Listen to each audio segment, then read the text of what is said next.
High, আমি তনুশ্রী। আমার আরও একটা ব্লগে আপনাদের সবাইকে জানাই স্বাগত।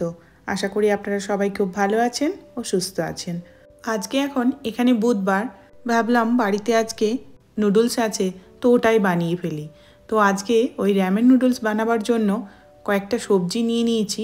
এর মধ্যে আছে বিনস, গাজর, টমেটো, ব্রকলি, পেঁয়াজ, 2 কালারের ক্যাপসিকাম, মটরশুঁটি আর সুইট কর্ন, সবগুলোকে একসঙ্গে এখন সেদ্ধ করতে বসিয়ে দিয়েছি। আর এদিকে আমার কাছে কিছুটা বকচই ছিল, ওইটাকে আমি একটুখানি সামান্য তেল দিয়ে ওর মধ্যে একটু নেড়ে নিয়েছি, আর সঙ্গে কয়েকটা ব্রকলিও। আর এর মধ্যে দিয়েছি গোলমরিচ গুঁড়ো, স্বাদমতো লবণ আর কয়েকটা সাদা তিল।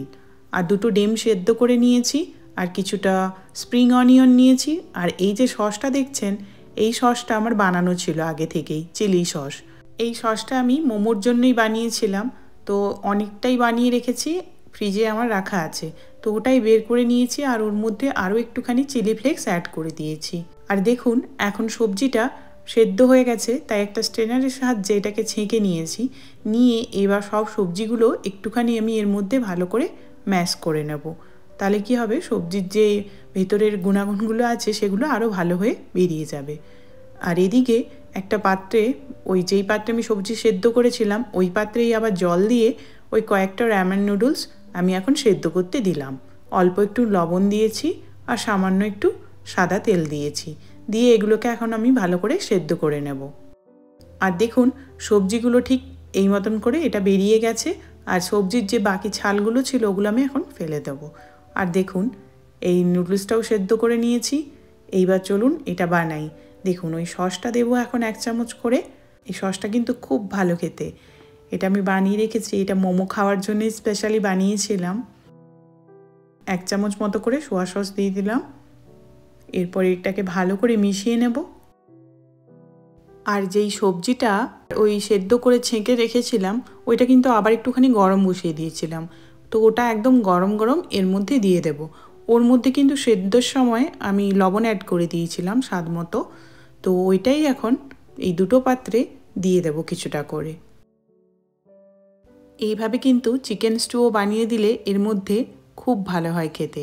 আমি আজকে ভেজই বানাচ্ছি। এইবার যে নুডলসটা আমি সেদ্ধ করে রেখেছিলাম ওই নুডলসটা এর মধ্যে দিয়ে দেবো কিছুটা করে।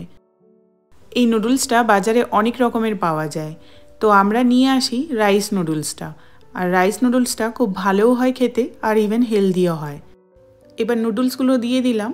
এবার এর মধ্যে একে একে করে ওই যেগুলো বকচই আর ব্রকলি ওইগুলো ভেজে রেখেছিলাম, মানে হালকা করে ভেজে রেখেছিলাম, এবার এগুলো এর মধ্যে দেখুন কিভাবে সাজিয়ে দিচ্ছি। আর এর মধ্যে যদি চিকেন দিতে ইচ্ছে করে তখন চিকেনের ব্রেস্ট পিসটাকে ভালো করে ম্যারিনেট করে তাকে কিন্তু প্রথমে পুরোটাকে গ্রিল করে নিয়ে তারপরে কিন্তু কেটে কেটে এর মধ্যে দেওয়া যায়। তো বিভিন্ন রকমের যে যার যেমন ইচ্ছে সাজানো যায়। এর মধ্যে গাজর দেওয়া যায়, গাজরটা এই মুহূর্তে আমার বাড়িতে ছিল না, তাই জন্য আমি আর দিইনি। তো যেগুলোই অ্যাভেলেবেল ছিল সেগুলো দিয়েই আমি সাজাচ্ছি। চাইলে এর মধ্যে মাশরুমও একটু ফ্রাই করে দেওয়া যায়। এটা কিন্তু অ্যাকচুয়ালি জাপানিজ একটা ডিশ, খেতে কিন্তু আমার বেশ ভালো লাগে, তো আমি বিভিন্নভাবে বানাই এটা। এই দেখুন এইবার ফাইনাল লুকটা দেখুন, দেখতে ঠিক এরকম হয়েছে, আর খেতেও কিন্তু খুব ভালো লাগে। আর যদি পারেন একবার অবশ্যই বানিয়ে দেখবেন এইভাবে, আশা করি আপনাদেরও খুব ভালো লাগবে। আমার এই রান্নাটা যদি আপনাদের ভালো লেগে থাকে তাহলে অবশ্যই একটা লাইক করে দেবেন আর জানাবেন দেখতে কেমন হয়েছে। চলুন এবার বসে পড়ি তাড়াতাড়ি করে খেতে। তার খেয়ে দেখি কেমন হয়েছে। খেতে তো খুবই ভালো হবে।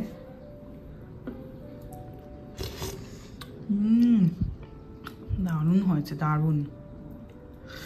কি মনে হচ্ছে ভিয়েতনামে বসে খাচ্ছ? তাই?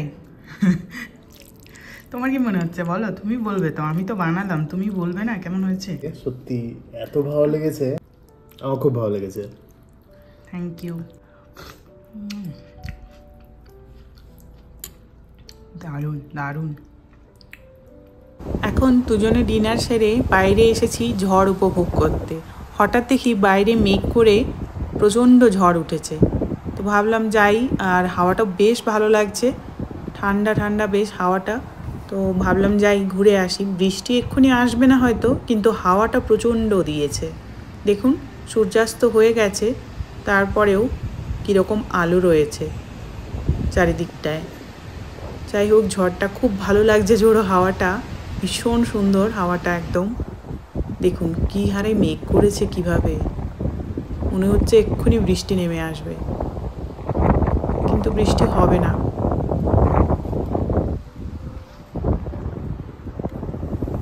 আর এই একটা গাছ দেখুন, এই গাছের এই ফুল এত ভরে আছে, আর গাছটার নিচটা ভীষণ সুন্দর একটা গন্ধ। যাই হোক, চলুন তাহলে আসি আজকের মতো। দেখা হবে আবার পরের একটা ভিডিওতে। সবাই খুব ভালো থাকবেন, সুস্থ থাকবেন। আজকের মতো সবাইকে তাহলে টাটা।